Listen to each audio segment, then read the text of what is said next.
Excited for today's show. This is a topic that I think I have a lot of questions about. I think a lot of people in the industry have a lot of questions about. But our guest today, Kurt.fenzel, is I'll say it, ADAS expert, EV expert, training expert. You've kind of got a little bit of everything, and really doing a lot of great things with iCar. So welcome to the show. Yeah, thank you so much for having me, and it's really a pleasure to be here.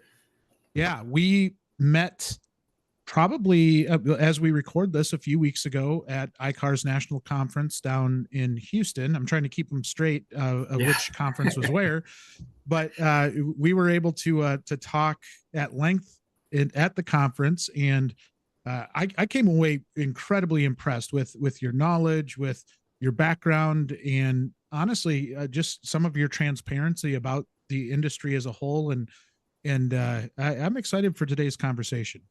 Yeah, I am too. I think it's, like you said, it's one of those topics that a lot of people have a lot of questions on, and we're trying to get as much education out there as we can and help people as much as we can. And there's only so much time in a day to get to everybody.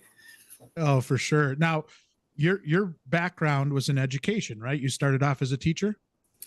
Yeah, so I kind of have a goofy automotive story. I think a lot of automotive trainers, they started off turning wrenches when they were younger, and then slowly transition into the education side. I knew from a young age that I wanted to be an educator, and I ended up just kind of choosing like the technical side, and honestly ended up getting thrown into the automotive industry. Like my degree is in technical training, and I honestly wanted to be a manufacturing teacher, and then I ended up getting thrown in the automotive side of things. And I'm just like, well, wait a minute, like this is what I was supposed to be. It was one of those like, duh, like this is like, you've been into cars your whole life. I was the one like always trying to fix the stuff at home and all that. And it's funny, like I think I was telling you at the conference, my brother and I both ended up in the automotive industry just out of chance, I guess. And I mean, I wouldn't change it for the world. I spent a good chunk of my time as a high school automotive teacher, and going through and doing all the certifications and accreditations with that. And then a few years ago, iCar had approached me and just asked if I was interested in taking on the ADAS and the EV role. And just seeing some of the hesitation with the industry, on all the way around, on the education side, on the service side, all the different sides, I could see a hesitation there with people. Maybe just it was too much technical jargon or whatever the case may be. And I'm like, like it would be really cool to be a part of something like that, where we're staying ahead of this technical tsunami, as iCar calls it, and trying to keep people as safe as we can, and making sure they know exactly what they need to do with both sides of that. Yeah. And as we talked about at the top, I think so much, whether it's misinformation or just a lack of knowledge, there's a lot that goes into this, and we'll dive into this. But I do have to ask first, going back to your days as a teacher, I'm curious as to what maybe your frustrations were with the industry in relation to the school, right? So when you're working with industry and trying to get that support, does anything come to mind in terms of maybe frustrations that you had with the industry? Yeah, absolutely. I think both sides have strong needs. The industry, especially today, has a really strong need to get people interested in the industry. We've seen a lot of the baby boomers, my parents included, that are now retired or on the verge of retirement. And there's not a lot of young people that really want to turn wrenches or get their hands dirty, even though, they could have a really good career out of that. And so, we struggled at getting younger people into the industry, but then there was always this disconnect with how the industry should handle these younger people or their expectations when they would come in.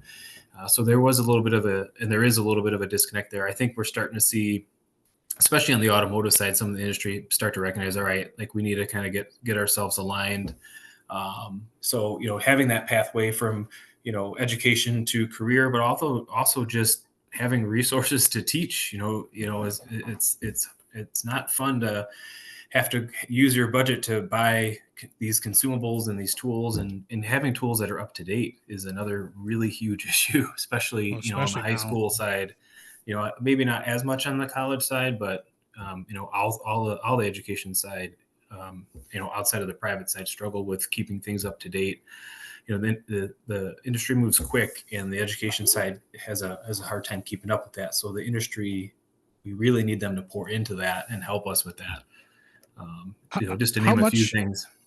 Yeah. How often were you kind of worried or stay up at night with budgetary issues? I mean, I'm assuming that's a pretty consistent thing amongst especially high school educators. Yeah, a lot. I would there was never enough to go around. I mean, as an educator, I remember, just going through and having to buy the, like the oil for the year, the stuff that a lot of it we just throw away as we would train students on some of those simpler, like basic maintenance. I mean, that was a huge expense. And then you have software that you have to pay for that needs updates pretty much yearly. And, like just those two things alone would wipe you out. And then you have all the stuff in between that you would need. So it was really just a matter of, all right, like how would I get that funding? Like, in a lot of the answers was, having a good relationship with our local dealerships, which we did, and having the support from getting grants. The district I was at had a grant writer, and that big. person spent a lot of time looking for money for us. And right before I left, she actually got us a grant for EVs. So it was basically you had to get your program set up to be able to train people on EVs, and it was really like, all right, what do you need to be able to do that? And I was like, everything. we don't really, we didn't have anything. I mean, part of that was even training. And I had at that point I had a relationship with iCar and was able to take their EV class prior to me even working there, and that class was huge. It was very eye awakening. Yeah. It was like, oh, I'm not even close to being ready like I thought I was. So That's overwhelming, right? And I think that's where, as you're talking, this is something we've experienced on the WrenchWay side as well. Is just that there is a huge appetite from the schools to get the industry support. And I think there is a lot of desire from industry to help out. And there was just kind of this disconnect. And that was one of the things as we had been growing WrenchWay that became pretty evident. And so not to make this a spiel about WrenchWay by any stretch, but it is one of those things where you can see the challenges, especially when you're really familiar with a program, the challenges that a school has. Yeah. And I think one of the real stresses of a lot of high school instructors and some post-secondary instructors is that, I signed up to teach. I like teaching people. I didn't sign up to fundraise. I didn't sign up to, do all of this other stuff. And granted, I think any job you take, you always end up with maybe a little bit more on your plate. Sure. But when it turns into that, and even, I've talked to a lot of high school instructors that recruiting students is a big issue for them, right? And getting enough students, and especially the bigger schools, to even know they have a program to start with. And so there are a lot of things that go into that job over and above just teaching. And I think that's the frustrating part for a lot of teachers. Yeah, I think you nailed it on the head. I mean, it's your everything in that, and it's, all teachers obviously, but, when you think about the behemoth that an automotive program is, where you're maintaining a really complicated lab and having vehicles in there and trying to stay on top of your certifications and the student certifications and getting kids in there, keeping the kids safe.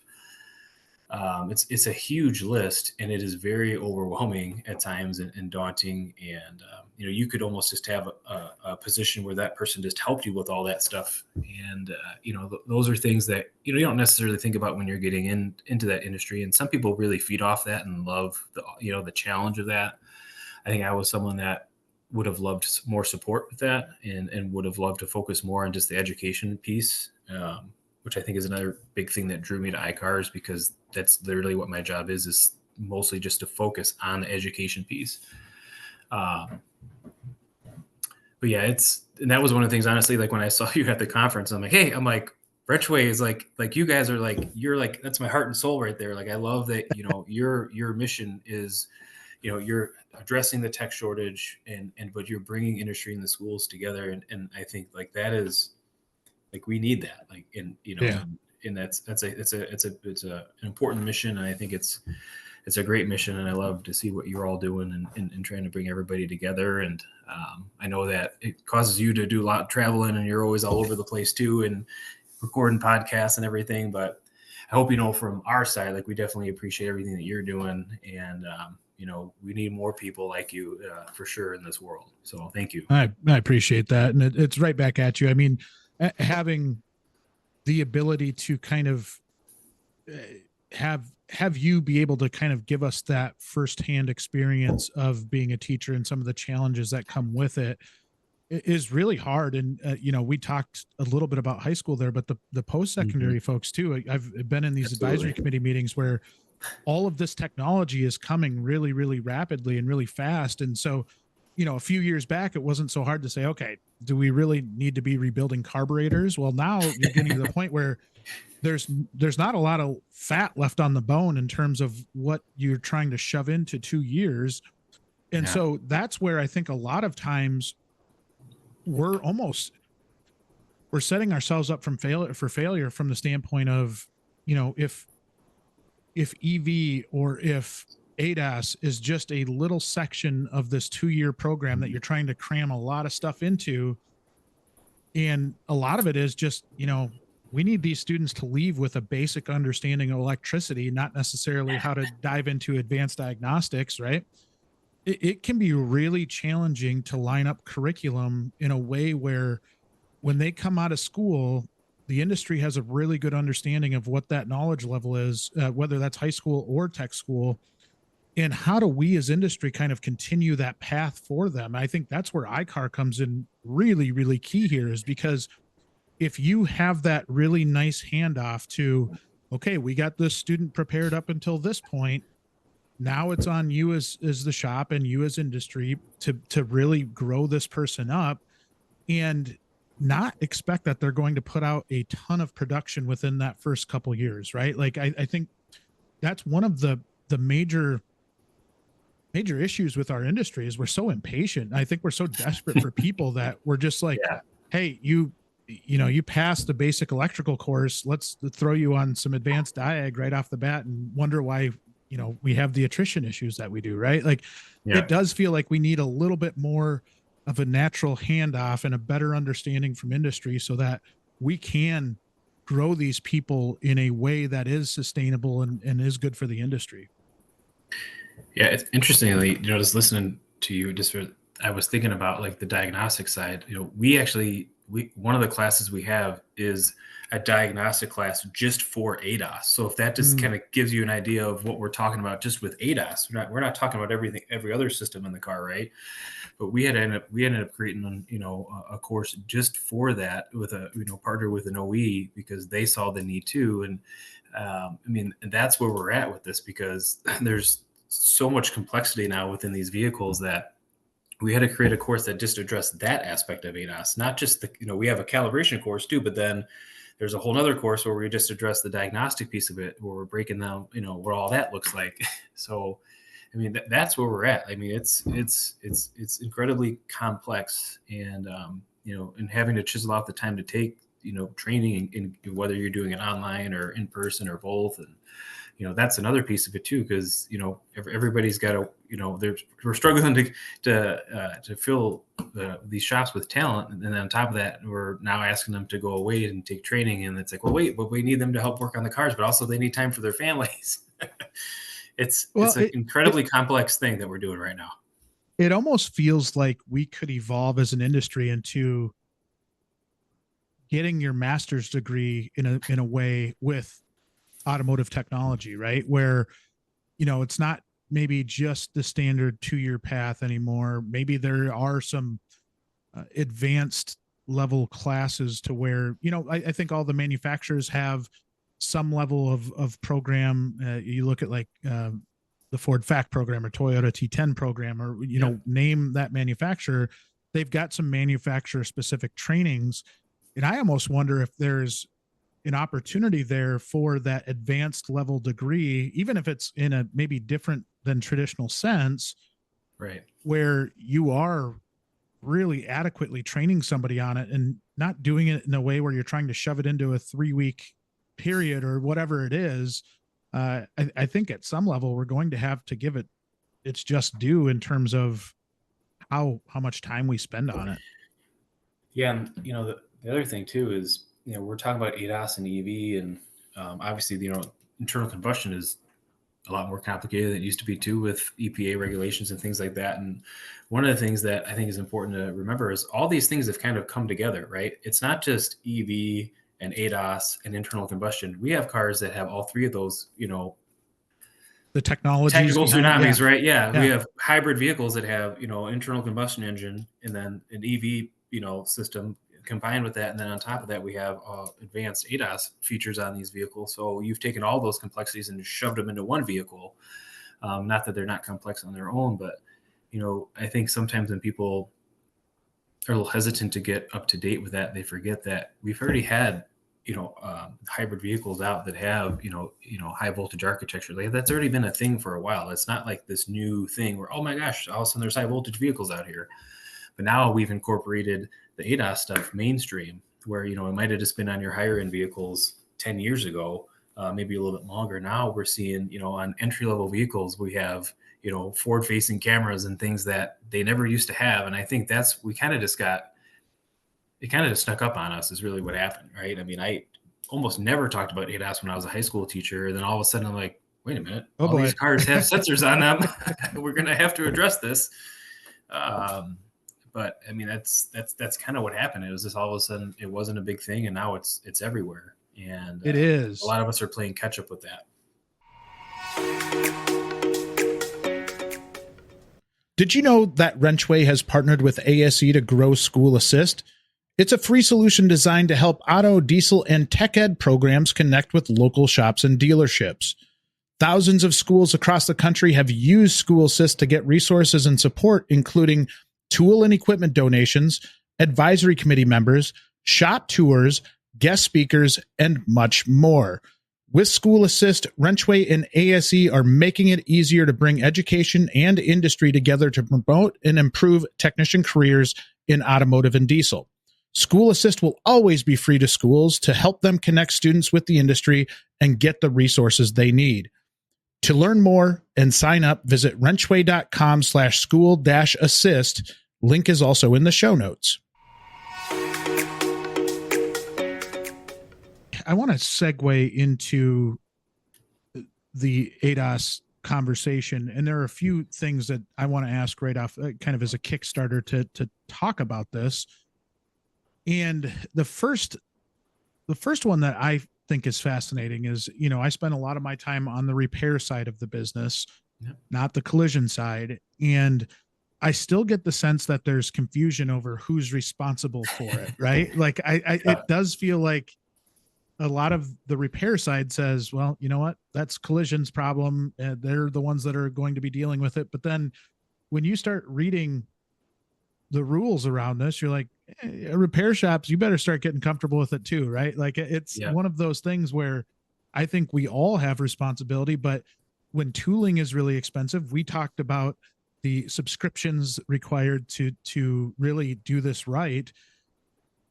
From a repair side, you're like, that's going to be a lot of money to stick into it, and I don't know if we're going to get any return out of it. Where a collision shop, obviously, you're going to be dealing with it, maybe on every vehicle, maybe not every vehicle, but a lot of vehicles that come in the shop. Who's responsible for this? Yeah, that's a really good question. I don't know that I ever even thought about like the mechanical side having to deal with it nearly as much. Like, I know we talked about that, but I think it comes down to whoever is involved with aspects of the vehicle where you might have to remove something. Obviously in a collision, something's happened where the vehicle's been in an accident, there's damaged components, and you're taking pieces off, putting new pieces on. But the repair side, we take things off too. There's bumpers that need to be removed. I mean, how long have we been taking bumpers off to put headlights on? To swap out headlights now, or now we're not even changing bulbs anymore. We're removing entire, headlight assemblies, and we're replacing the whole thing. And it really is going to come down to, again, staying on top of whatever the manufacturer is telling you to do. A lot of manufacturers are there's verbiage in their service information where if you're removing a bumper, disconnecting an ADAS component for whatever reason, it may require a calibration. It may require some type of check. And, if you're the shop that's doing that for whatever reason, whether it's been in an accident or not, and you've now, done something where it would be a validated calibration, someone's going to have to address it, whether you sublet it or you're doing it yourself. Someone's going to end up having to deal with it. And on the collision side too, it's obviously the same thing. I mean, they're responsible for getting the car back to, the way it was before it was in an accident. And some of those shops are choosing to have, they're sublet it. Some of them are doing it in-house. Some of them have, created a whole nother space for that. There's a lot of different ways that people are approaching it. The thing that we don't like to see are the people that are like, nah, it's probably not that big of a deal. Just send it out. It's, it's fine. And, I've seen this in my personal life with my family and, and then obviously teaching these classes, we hear it all the time, but I don't know if I want to say that there's an ignorance there or whatever it may be. Maybe people that maybe just generally don't think it's that big of a deal, but at the end of the day, these are systems that are taking over control of our vehicles. It's not old school cruise control where you're locking the throttle, right? I mean, I'm taking control of the accelerator. I'm taking control of the steering wheel. I'm taking control of the braking. To say the least, now we have cars that are self-driving themselves in certain aspects. They're taking over control that we once had, and now it's in control of a vehicle. And the manufacturers are telling us these are the things that we need to do to make sure that these sensors, cameras, whatever they are performing the way that they're supposed to perform. And if you do X, Y, or Z and you don't address this or recalibrate it, I mean, it's going to come back to the people that are working on the vehicles, unfortunately.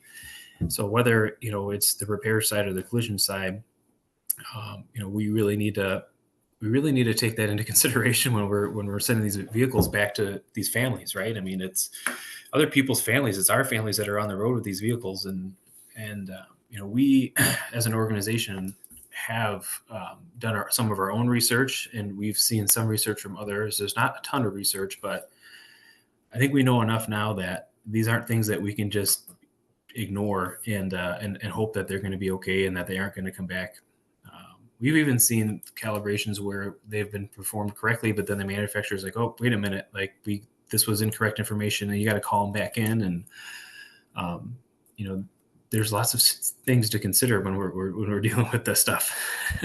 Well, and I think a lot of it is, for a lot of folks like me, when you start to dive into it, I think it becomes really overwhelming. And I think that overwhelm creates almost a paralysis to where you almost don't know where to get started, right? Because you're like, okay, here's this big thing. There's a bunch of different tools you could buy. You hear about the targets, you hear about everything. And it does really feel like one of those things that you've got to dive head deep into. You've really got to be comfortable with just becoming a student of it. And I think one of the factors that I see anyway is that everybody's so busy and it's so hard to carve out time to just sit down and truly give it the time it deserves, that you almost do find yourself kind of turning a blind eye or trying not to, I think most people want to do it the right way. They want to follow the rules. Yeah. They want to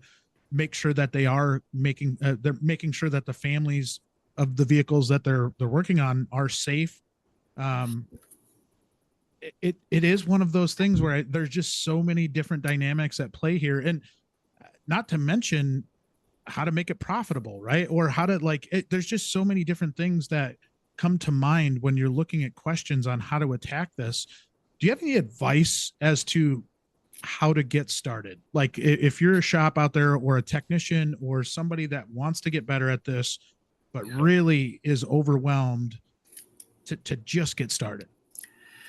Yeah, actually, when you were talking, I wrote down service information because that, I think, think about how, 20, 30 years, when people first started working on cars, we didn't really look at instruction manuals, right? Like we kind of were just taught by the older generation. And that's kind of just how we went and did it.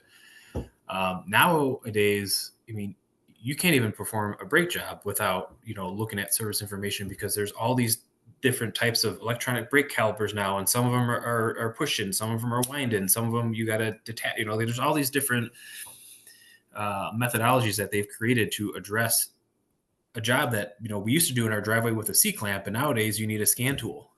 So when you think about just something as basic as that, a brake job, and now again, talking about ADAS, but I think one of the things that I've been seeing over and over and over again is the shops don't have the time that it takes to actually dive into the service information that they need. And I know it's one of those things like, you always hear iCar, refer to the service information, refer to the service information. The reason that you hear us saying that all the time, one is because I can't give you a one size fits answer for every vehicle. That's part of it. But the other reason that we say that is because you need to dig into the service information. Service information is written in a way now where it's not just a picture or a chart with some torque specs in it. They're giving you, like the network topology. They're giving you all these different aspects of how these systems work. They're telling you, hey, if you do this, you're going to do this. And there's really no way of knowing that unless you read it, because you might have a 23 model and then the 24 model, maybe you don't have to do that anymore. And it's changing that quick that if you don't have someone who's spending a significant amount of time in this, whether it's, a service manager, or if it's the actual technician. And I know that's part of the issue, is that takes time. It's not just, I'm going to read this for 2 seconds and I'm good to go. I hear it over and over again. There's only one subscription and you got to get someone to print it for you, or whatever the case may be. And I know I don't have an easy solution. I just know that part of the problem is that we're not seeing people really take that serious. Or do they even have a subscription to service information? That's a whole nother thing. We really love to see people have, OEM specific information, but there of course are aftermarket ones out there that are licensing from them. And so you're getting, that relevant information. But I mean, that my mind thought to that, like immediately, like it's service information. People aren't reading it. They're not, or they're reading it and they're like, I don't have to do that. It's like, well, it's in there. We didn't design the cars. We're just the ones that have to figure out how to put them back together or repair them, or, whatever the case may be. And we gotta do what they're telling us to do, because at this point, that's what we have. And, when we're talking about the liability side of it, like we were talking about earlier, where the systems are taking control of the vehicle, if we just kind of shove that off to the side and just slapped it back together because I know what I'm doing, I don't need to read some service manual. Well, if something were to happen with that vehicle and it comes back to the shop, if you don't even have that information to show that that's what you followed, then, that's going to be a whole nother situation. And I think we are going to start seeing that more and more, where shops, if there were an issue, will be held more liable if they can't prove, like, this is the information of, that we followed. This is the service information that we use. Like, if you don't have record of that, I think that's going to pose to be an issue in the future, as more and more of these cars have more and more sensors and more issues. Yeah, I couldn't agree more. When you say, I want to break down the service information a little bit. So when you say service information, and say you're pulling a vehicle in and maybe you've got a specific repair that you're doing and you're pulling the bumper off, obviously there's cameras involved and there's factors that you're going to need to do something. Yep. What if there's something that's not so cut and dry, right? And like you're doing a repair where maybe you don't think that it's a factor, but like, how do you, like, when you look at service information, where are you looking at? Is there an ADAS specific part of the service information, or are you got to hunt for it a little bit? I think it really depends on which manufacturer we're talking about. And that's another complexity of this game is, every service information has got their own unique layout and the way that they kind of have things organized. And there are ADAS tabs. So, if you're talking about like a front windshield camera, or you're talking about like blind spot, a lot of times you will see sections, devoted to those specific sensors and, how they're working and what type of calibrations they need. Sometimes you might not see stuff in there. So I think a really good example is the bumper, right? We go back to taking a bumper on and off. Nowadays a bumper, might have some fog lights in there or some running lights or something like that. That's not super uncommon, but now we have ultrasonic sensors, parking sensors in there. There might be a radar behind that bumper. There might be upwards of 6 ultrasonic sensors in that bumper with a radar behind it and lights and all kinds of things. And you might need to take that bumper off to fix those lights or whatever the case may be. You're probably not going to see much in the, light repair section on removing that bumper, but you might be in like the body repair section where like, hey, you took this bumper off and you're putting it back on. You need to check and it might not be a calibration. It might just be checking to make sure that the functionality of the radar is still doing what it's supposed to be doing. There might be verbiage in there where it just says if the bumper's replaced it. And again, like I can't give a one size fits all answer because every manufacturer is going to have it a little bit different and have a little bit different requirements. And, obviously on the collision side, us taking a bumper off for a slew of reasons is pretty common. But again, those are the things where we really got to be careful now. Like, all right, like if, what if to remove one of these components, you have to disconnect an ADAS component? That's another thing that we see all the time where, I just disconnected the camera. I didn't remove it, whatever the case may be. And, in some of those cases, that's enough to throw that sensor into a state of needing to be recalibrated just because you unplugged it. It wasn't that you moved it. Maybe you just disconnected because you thought there was an issue and you checked it and it was ended up being fine and you plugged it back in. It's a long list. Yeah, it is. Like what triggers like a code to set? And again, that might be specific per manufacturer, but yeah, doesn't it feel logical that like if there's something out of calibration or something's not working, that there should be some type of, signal that something's not done correctly or something isn't in spec. And in some cases, you'll have, you'll have a DTC, you might have an MIL on the screen, because that system's not working the way that it should, but that's not always the case. And I think that's another misconception that we're seeing in the industry. Like, well, there's not a light on the dash. It's fine. It's like, that's not how cars necessarily work anymore. Like you're not going to get a light on the dash every time that there's necessarily an issue. You might have some functionality of something that maybe is acting kind of goofy. We just had on our, the van that we own, the backup camera went out on it and it took down, the rear blind spot and all that stuff, but there wasn't any indicators on the dash. I did, when I would back up, it told me that there was a system error, but other than that, and if you're like an old school person where you're still putting your head over the shoulder to back up, which I do sometimes, but, it was that vehicle was very obvious because it said, there's, a rear blind spot fault, but there wasn't any indicators on the screen or on the dash instrument cluster, I should say. There wasn't really anything there. And that is the case sometimes. It's not always the fact that you're going to have some like, hey, here's a warning, like you need to take care of it. And then we could even back up even more, with pre-scans and post-scans, right? Like when you intake a vehicle, whether you're on the collision side or the mechanical side, one of the first things that you should be doing is connecting a scan tool to that vehicle, because you don't have the whole story, of what's going on with the vehicle. It's not just I pop the hood and I see something broken, because there's not much to see anymore other than, like I guess a belt and a couple other things, but everything's electronic now. Those components are waving, hey, I'm broken, fix me. There's a lot more to it. It does feel like that from the OE side or from the manufacturers, like just trying to, I think I'll break this down into maybe a different context. Having a light on the dash when something isn't, because these systems are so advanced and sophisticated now, you would think like that would be a logical thing, is to have that send some type of signal to the driver, like, hey, something's not right. What I also think that would help with is explaining it to a customer, right? And I think, again, maybe dividing between collision and repair, a lot of these repair shops don't work with insurance companies like the collision side does. So you end up having to charge the customer out of pocket. And so if there was nothing wrong with their car and they come in and you're like, well, we have to do this calibration by law, and the customer is upset because they're the ones paying for it, and you're trying to explain it, that might be a way to help us be able to explain that to the end customer too. Maybe that doesn't make sense. I'm just kind of off the top of my head spitting things out. One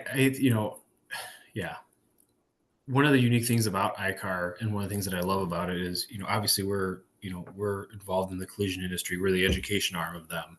but we're involved with every aspect. And, we're not just helping collision shops. We're helping the consumer. We're helping the insurance industry. We're helping anybody that has any part of their hands on these vehicles when they're getting repaired.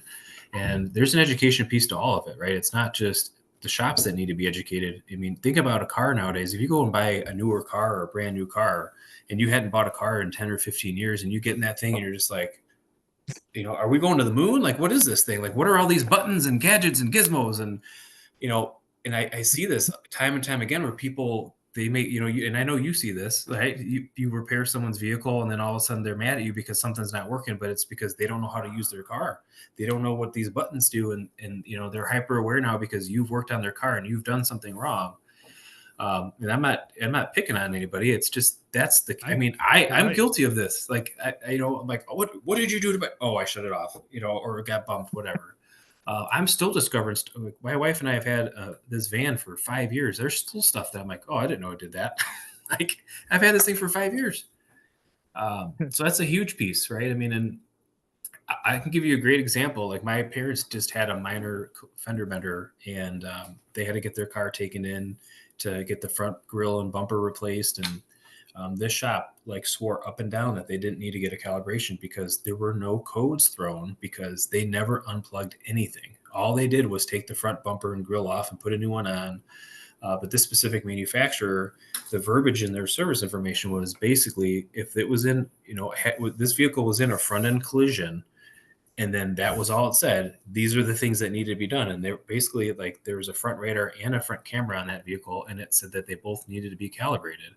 It didn't say if, this much damage was done to the vehicle or blah, blah, blah, blah, blah, blah, blah, which again, thinking on the repair side too, right? Like, it's not uncommon to have to pull these things off to get access to certain things. And maybe they didn't unplug anything. And if they didn't, that wouldn't necessarily throw a code on the dash. So, kind of going back to, why isn't there a light on and telling the customer like, hey, this needs to be calibrated? It could be because someone actually didn't disconnect it. It might've just been hanging there and then they just kind of slapped it back into place. But the manufacturers still want us to verify that if that's a radar unit, is that pointed in the right direction after they put everything back together? We still have old school bumpers on trucks, right? That, need to be, positioned the correct way. And there are some tests for parking sensors where, hey, is your bumper mounted the right way? We need to check to make sure that these parking sensors are doing what they're supposed to be doing. So again, there are things out there where the reason that we're not seeing those lights come on is because we're not disconnecting them. We're actually starting to see vehicles now too, not to get super sidetracked, but it's becoming really common where if someone maybe did a windshield or was repairing something in the headliner and they disconnected a front camera, we're starting to see these vehicles not even start. So it'll be a no start situation. And if you have no idea that someone disconnected that component, you could be chasing. Nightmare. It's a needle in a haystack. Yeah.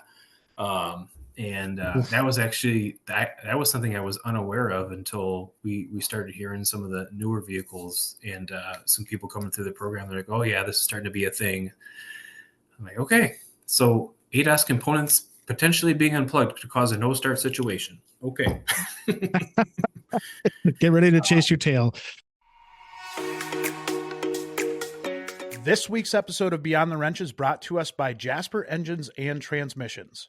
Okay, your customer's engine or transmission has failed, but now is not the time for them to trade their vehicle. Not without a working engine or transmission. Besides, would they have kept their vehicle another 3 to 5 years if their engine or transmission had not let them down? If you answered yes, then Jasper Engines and Transmissions is your choice to give your customer's vehicle new life and many thousands of miles of enjoyable driving performance. When considering the high cost of a new or newer used vehicle, there's a pretty good case to be made for replacing a drivetrain component that has failed or is delivering poor performance. Rather than trading their car, truck, van, or SUV, install a quality remanufactured Jasper product for less than your customer would have to invest in a new vehicle or a newer used vehicle. Check out their website at jasperengines.com to learn more about the money-saving value of Jasper. When you're talking through service information, have you seen shops that have done a good job adapting their process to this, whether it's having maybe an estimator look up those procedures ahead of time to give them to the technician? Is it still primarily on the technician's shoulders to find that information? Has there been anybody that's doing a really, really good job at it? Yeah, that's a really good question. The answer is yes. I've seen some companies come through where they take that very serious, and it might not all be on one person. There might be, hey, I need a lifeline right now. Can you look up some of this information while I continue to work on this? But there are some good aftermarket programs that are out there that are, maybe scrubbing estimates and kind of looking at, where was the vehicle hit, and they'll automatically pull the information that those shops would need. There's other ones out there where you can tell it what you're doing. iCar has really good resources out there as well. Obviously, I want to plug them as much as I can. Absolutely. But we have, our RTS website, and there's a whole team of people where their sole focus is to make sure that people can navigate that service information, and anything that we can give you that's not required by subscription, we have available ADAS specifically too. You can plug in almost any vehicle and it'll tell you what sensors that vehicle has or what it could have and things like that. And I think and there's an app now, which is really great too, so you can use that app. But there are things out there to help the shops be successful at it if they don't have the manpower to get that information. So I mean, it's a combination. I think it seems like a lot of people are gravitating towards some of those third party subscriptions that are helping with that. Because absolutely, I mean, if you're a shop that's looking at multiple different manufacturers and OEMs that you're repairing, I mean, that's a lot of different things that you would need in subscriptions. And there are things out there that are helping with that to make it, I guess, less daunting and overwhelming, because that stuff could get expensive too. Yeah. Yeah. The nice part is that help is on the way, right? Like, I think there are a lot of companies that have seen the opportunity there and have done a fantastic job. There's some great companies out there. And I think that helps kind of start to maybe chip away at the overwhelm. The other piece of the overwhelm, I feel like, is the tooling in general, the cost of tools, and trying not to become overwhelmed by just looking at the sticker prices of the tools that you need to buy, right? Because as we're looking at this and we're trying to put together a game plan as a shop to make sure that we're doing things the right way and we're identifying those repairs that need something more like a calibration, you start looking at the tools and you're like, oh my goodness, I want to do right, but I also want to stay in business, and some of them can get quite expensive. Yeah, and that's one of the common things that I get in our static course, where that's a class where we're training people literally, we're measuring out the targets and building boxes around cars and things like that. And the number one question I get in that class is, what's the one system that I can get that covers all my bases? And that doesn't exist. I can tell you that. The other issue is that, from an iCar standpoint, we really want to see people using, the OEM tools, the OEM targets, the OEM service information, OEM scan tools, which we get a lot of pushback from that because of the cost. But the one thing that I will say that is that we're seeing, and that is relatively new, is there are aftermarket systems out there, obviously, that are starting to get OEM approval. It hasn't been this huge wave that I kind of thought it was going to be. It seemed like it was going to be like all these OEMs are going to, yep, you can use this, you can use this, you can use this. But we have started to see a trend where the OEMs are starting to recognize, like, hey, like if these tools are meeting our criteria, it's okay. And so, you'd have to look in to see which ones are which, but we are starting to see what I think might be a trend in the direction where the OEMs are approving some of these aftermarket systems. And so it's not, maybe it wouldn't necessarily be you having to buy like all these individual OEM stuff. The other thing that I tell shops too is, like, what your volume is. Like, depending on where you live, you're probably seeing a specific type of car all the time, whatever that may be. And so maybe you just invest in that OEM's stuff. And then if you get, this one car every once in a while, maybe that's the one that you sublet out and have someone else do or whatever. And likewise, there are people out there that only are doing ADAS calibration. So, they're the ones that are investing in all that and that tooling. So if, maybe it's not something that you're doing all the time, again, it just would depend on what types of repairs and things that you're doing or whatever shop. So I think I think a lot of people are looking for the one size fits all. We're just going to do 100% everything. Or, I think at this point in the game, there's going to be multiple avenues that people may have to take until we get to a point where, everyone's kind of on the same page with things, if that ever happens. Do you think this is a incredibly vague question that you don't have to answer if you don't know, but do you get the sense as to what the split is between static and dynamic in terms of calibration? Because that, from a shop leader's standpoint, I would think that is one area of concern, is that similar to like a cell phone and the technology just constant, or even these vehicles, right? The technology is constantly evolving. I think one of the hesitations is that, hey, I'm going to go stick a bunch of money into tooling, and then in 5 years, everything's going to be dynamic and we won't even need the tools. So this is a great question.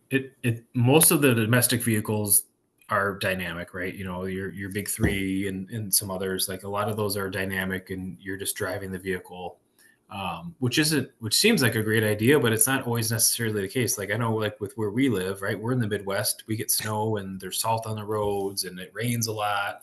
I'm watching the weather, like literally this morning it was snowing.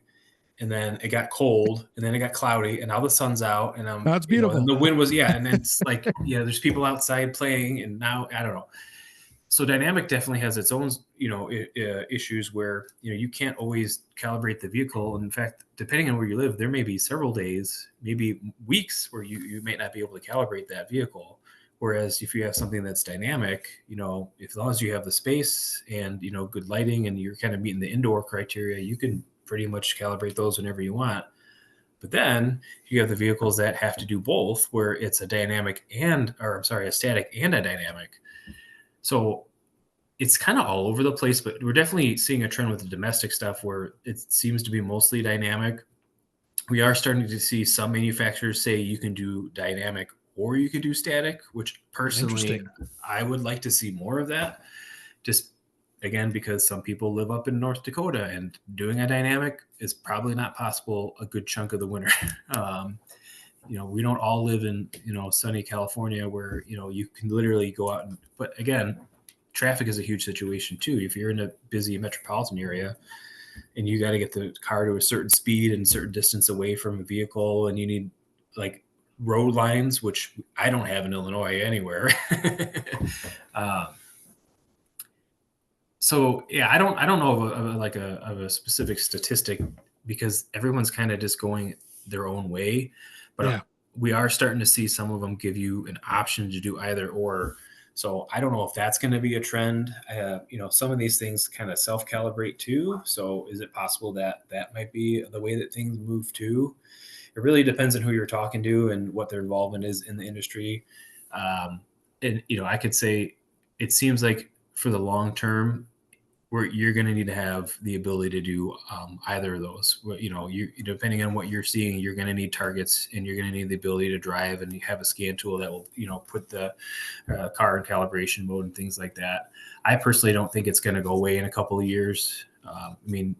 If you think about it, it's not just, all these 25s have to be calibrated. We have 10 years plus of mainstreamed wise cars now that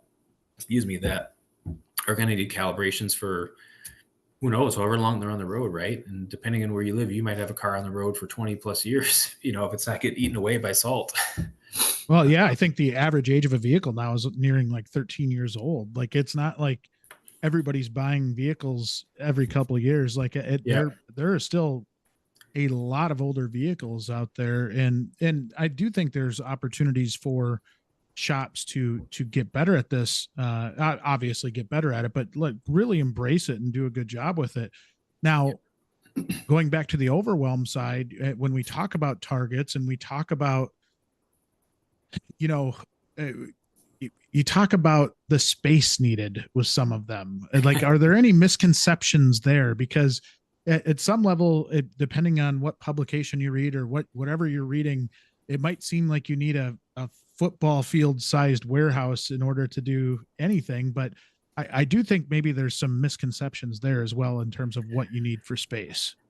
Yeah, I think you can get creative with the space. There are some calibrations. So like, one of the ones that we do, I mean, the mats are 40 feet long. So they're for a 360 calibration, and then they want space on either end of the mats too, which would really you're pushing the 50 feet just to do. So like, there are, so situation like that is a challenge for shops to have space like that, because it has to be space that's well lit. We want to see like kind of like a matte flat wall with not a bunch of stuff on the wall. There can't be metal poles all over the place. Ideally, we'd like to see floors that have more of like a matte colored finish, which is not a normal thing that we do with floors. Usually it's like glossy or, Right. like a polished concrete or something like that.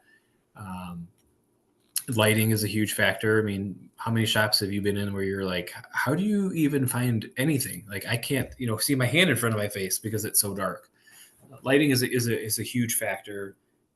So, I don't know that the space is probably the biggest issue that people are having, because a lot of us are landlocked, or we don't have room for, to expand, or, space is valuable to pay, depending on how many cars you're seeing every day or what your volume is or where you're at. But, at this point with these vehicles, you really do just need a big open space. And, if you're doing multiple calibrations at a time, then you need an even bigger space too. So it really just depends. And it depends on, again, the type of vehicle that you're seeing. Not all vehicles need, use these 40-foot mats. It's just some vehicles that, they all have a little bit different way of going about doing these calibrations. There's many different styles of 360 calibrations that I've seen, and some of them, like I said, use these really big mats. Some of them you're building basically a box on the ground, and but it takes space in well-lit areas. So I don't know that there's misconceptions about the space. I think it's pretty accurate when, So you do need a football sized where no, you need two of them. No, we're definitely not football size, but good size. You can't have an entire building just full of bays. If you're doing it on the mechanical side, you would, there would be an uncommon space for that for sure. And you're going to have to find an area that you devote to it. And, some people will try to utilize wash bays, but wash bays aren't great because the floor is definitely not level. And I think we're seeing more shops now that are reverting to using spaces like this, where they maybe thought they could, establish different spots within existing shops, or maybe even do things mobily. Realistically, when you dig in, here's Kurt saying service info again, but when you dig into service info from these OEMs, like they do specify, some of them specify lighting and what the inside spaces should look like. And, they're not telling you go outside and do it on an unlevel surface with the wind blowing and, a gloomy day. Like they really want it to be, a controlled environment. Obviously dynamic is a little bit different, but again, if you try calibrating something on a day where, the road looks like a glazed donut because they just threw all the salt down or whatever, you're going to be challenged with that. So, are there rules of thumb by manufacturer, or is it like, so for example, if one manufacturer, you have to follow this calibration procedure and you do need all of these tools, another manufacturer, maybe it's not so, it's a very simple dynamic calibration. Mm-hmm. Is it like when you talked about going back to maybe your customer list and seeing, or the vehicle list of what you work on, and say you wanted to kind of 80-20 this thing? Sure.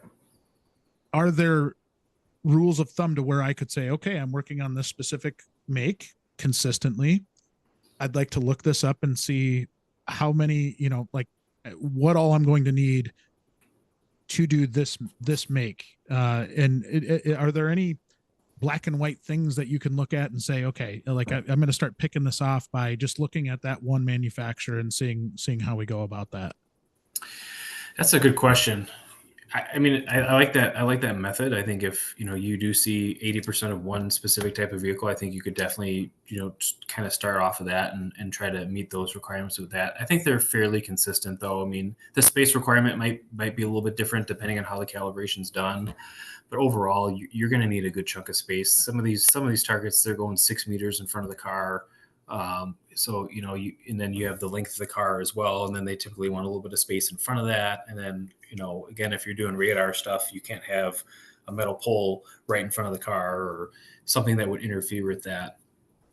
And, and the lighting is a situation too, because if there's too much glare from the lighting and you can't control, the brightness of the lighting, you don't have the ability to dim it, or maybe you have older style lighting and that takes 20 minutes to light up, like those old halogens or whatever. Like there's lots of goofy things to consider, but I think, and I'm obviously generalizing here, a lot of them have consistent verbiage where, well lit, level ground. Some of them get a little bit specific with, how well lit and the levelness of the ground, but generally they're talking about the same things. Even when you're doing dynamic, like a lot of them are like, well striped roads, relatively a clear day, right? I mean, you're not going to go out and do a calibration in the rain, and things like that. How, like with all of these factors at play, I'm just curious how a mobile person can do this, right? Because if you're mobile and you have all the tooling, you have everything that you need, but you don't have the environment that it's called for. And, you've been to these shops in inner cities that have, I mean, they're lucky to have 2 bays, right? Like it's such a small space to be able to try and go in mobily and do it the right way. I got to imagine is really, really tough to do. Yeah. This is when I definitely have to be careful. We can stay away from it. It's just an observation of mine. I can address it. I mean, at the end of the day, I mean, if I know that there's different types of mobile ADAS technicians, and they, I know that there are some that, they do have a defined space in shops and a good relationship with the shop, so they know when they're there, like they're using this space and things like that. What we really don't want to see are these calibrations that are being done outside, like in people's driveways where the driveway is sloped and things like that. Like, I mean, it's really clear from the manufacturers that that's not what they want us doing. They don't want us doing things and, where we're like building a target and holding it up with like a 2x4 or printing our own targets. We see lots of things where people just kind of decide to do things their own way. And we know enough information that it is easy for some of these cars to accept calibrations the wrong way. So, you might be able to calibrate something and you've changed distance or you've changed the size of a target or something like that.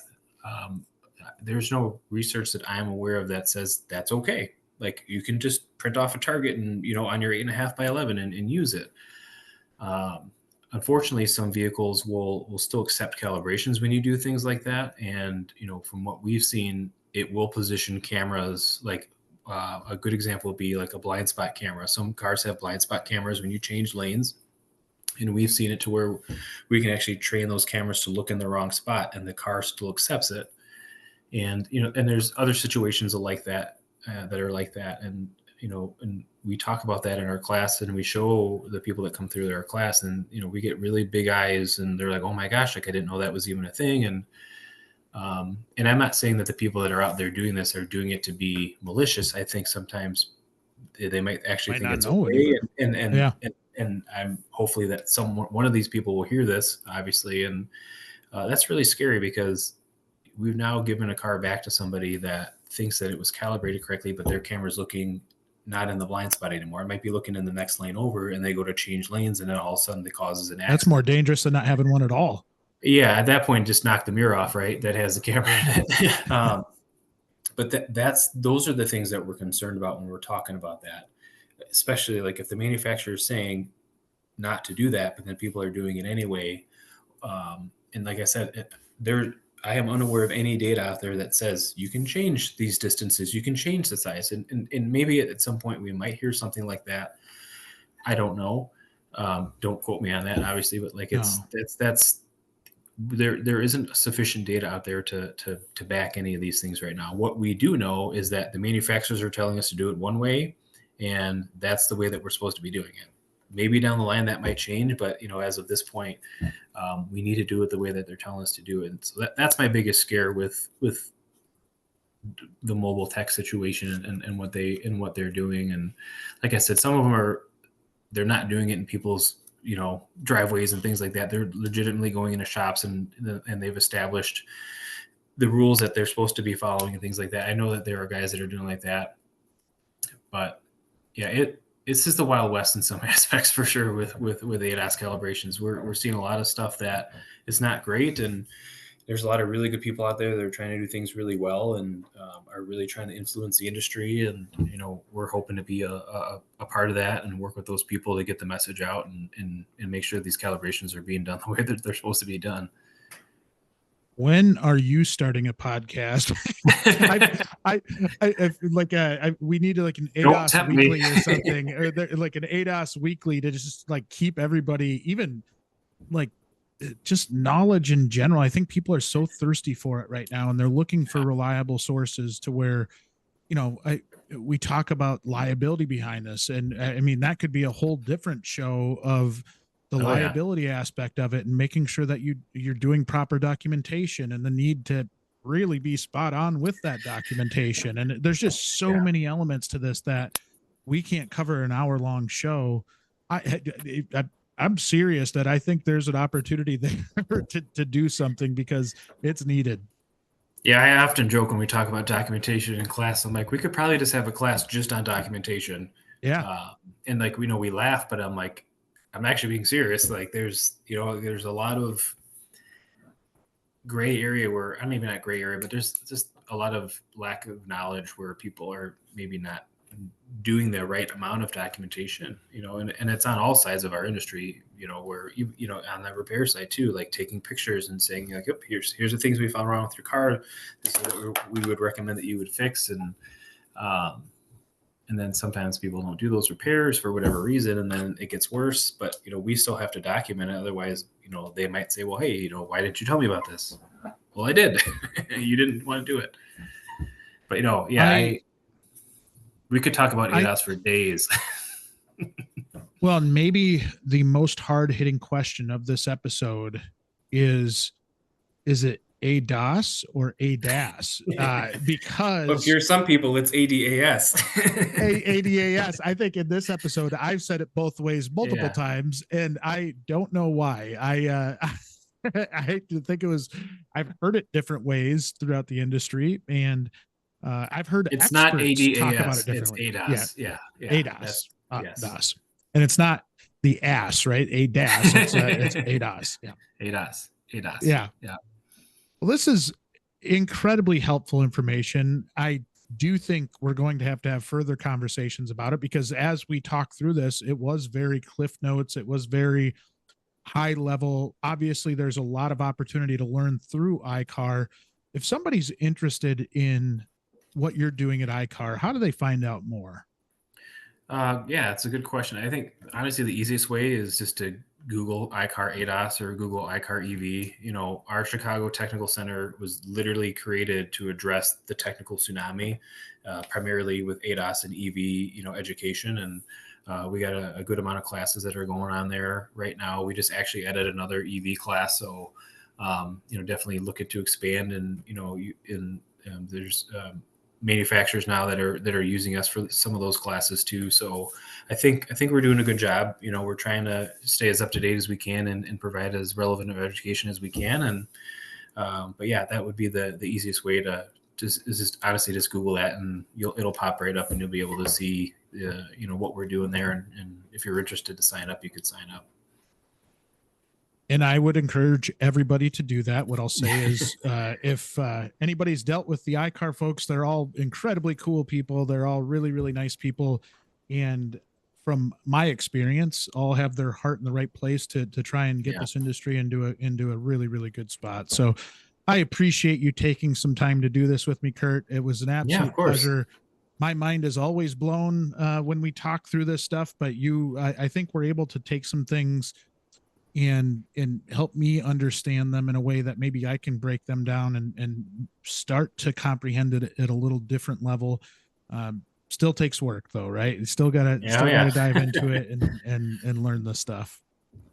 For sure. Yeah. Well, so thanks for coming on. Hopefully we can get you back on again. I think we were just scratching the surface there. I agree. No, I look forward to it. And thank you for having me on. I really appreciate it. That wraps up another episode of Beyond the Wrench. If you liked this episode, please show your support by rating and following the podcast. You can also watch the video interviews on WrenchWay's YouTube channel. Speaking of WrenchWay, did you know Beyond the Wrench is managed and produced by the WrenchWay team? WrenchWay is an online community dedicated to promoting and improving automotive and diesel careers. We help technicians find the best shops to work at, and we also help auto, diesel, and CTE instructors get more support from local industry. You can learn more by visiting wrenchway.com.